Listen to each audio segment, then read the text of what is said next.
ভাবুন তো, আপনি একটা দেশে ঢুকলেন উত্তর দিক দিয়ে, তারপর গাড়ি চালাতে চালাতে, ট্রেন বদলাতে বদলাতে, পাহাড় পেরিয়ে, মরুভূমি পেরিয়ে বরফের দেশে পৌঁছে গেলেন, কিন্তু এখনও সেই একই দেশে আছেন। হ্যাঁ বন্ধুরা, এর এক প্রান্তে পৃথিবীর সবচেয়ে শুষ্ক জায়গা, আর অন্য প্রান্তে হিমবাহ। আজকে এই ভিডিওতে আমরা কথা বলবো সেই আশ্চর্য দেশ চিলিকে নিয়ে, যাকে বলা হয় বিশ্বের সবচেয়ে লম্বা দেশ। কিন্তু কেন একে বলা হয় বিশ্বের সবচেয়ে লম্বা দেশ, কত লম্বা, আর এই লম্বা দেশের ভিতরে কি কি বিষয় লুকিয়ে আছে, জানতে হলে ভিডিওটি শেষ পর্যন্ত দেখুন। আশা করি অনেক কিছু জানতে পারবেন। দক্ষিণ আমেরিকার পশ্চিম উপকূলে অবস্থিত একটি দেশ চিলি।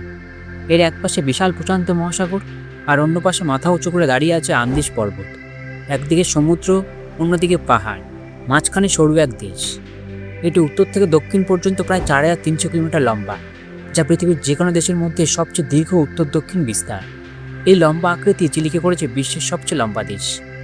সহজ করে বললে, আপনি যদি চিলিকে তুলে নিয়ে ইউরোপে রাখেন, তবে এটি নরওয়ে থেকে শুরু করে সোজা সাহারা মরুভূমি পর্যন্ত পৌঁছে যাবে। কিন্তু মজার ব্যাপার হলো, এত লম্বা হলেও এর চওড়া অনেক জায়গায় মাত্র 177 কিমিরও কম।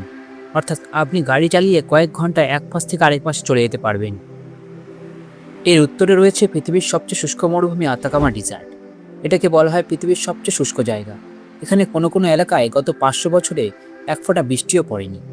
আবার আপনি যখন একটু নিচের দিকে যাবেন, মানে এর মধ্যভাগে রয়েছে উর্বর উপত্যকা ও বড় বড় শহর।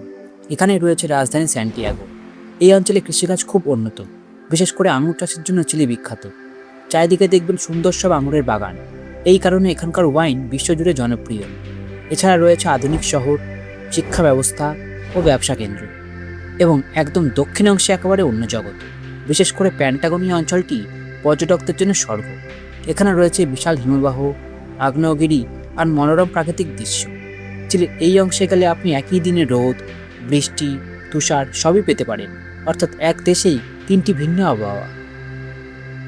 চিলিতে রয়েছে 2000-এর বেশি আগ্নেয়গিরি, যার মধ্যে অনেকগুলো এখনও সক্রিয়। এত আগ্নেয়গিরি থাকার কারণ, এই দেশটা প্রশান্ত মহাসাগরের রিং অফ ফায়ারের ওপর অবস্থিত। তাই ভূমিকম্প হওয়াটা অনেকটা আমাদের দেশে চা খাওয়ার মতো সাধারণ ব্যাপার।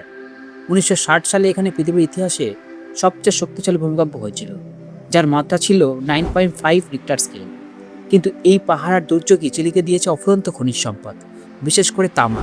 চিলি তামা উৎপাদনে বিশ্বে 1 নম্বর। তাই বলতে পারেন পুরো পৃথিবীর ইলেকট্রনিক তারের একটা বড় অংশই আসে চিলির মাটির নিচ থেকে। যদি ভাবেন চিলি মানেই শুধু মূল ভূখণ্ড, তা কিন্তু নয়। সমুদ্রের মাঝখানে তাদের একটা অদ্ভুত দ্বীপ আছে, যার নাম ইস্টার আইল্যান্ড। এই দ্বীপে রয়েছে মাটির ওপর দাঁড়িয়ে থাকা বিশাল সব পাথরের মূর্তি। কে বানিয়েছিল এবং কেন বানিয়েছিল, এখনও এই রহস্য পুরোপুরি জানা যায়নি। এই দ্বীপ পৃথিবীর সবচেয়ে বিচ্ছিন্ন বসতিপূর্ণ দ্বীপগুলোর একটি।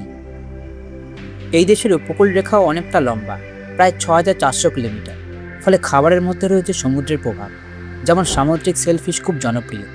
এছাড়া তাদের সংস্কৃতিতে রয়েছে স্প্যানিশ ও স্থানীয় আদিবাসী ঐতিহ্য। মাছ ধরা ও খনিজ সম্পদই হলো এখানকার অর্থনীতির একটা বড় অংশ। তো বন্ধুরা, এই ছিল আমাদের লম্বা দেশ চিলির গল্প। এক দেশে মরুভূমি, পাহাড়, বরফ, সমুদ্র এবং আগ্নেয়গিরি সব একসাথে। আপনি যদি কখনো পৃথিবীর সবচেয়ে লম্বা ভ্রমণে যেতে চান, তাহলে চিলি আপনার জন্য অপেক্ষায় আছে। ভিডিওটি ভালো লাগলে লাইক দিন, আর কমেন্টে জানান পরের ভিডিওতে কোন দেশের রহস্য জানতে চান। আবার দেখা হবে নতুন কোনো দেশের অজানা গল্প নিয়ে। ততক্ষণ পর্যন্ত ভালো থাকুন, সুস্থ থাকুন। ধন্যবাদ।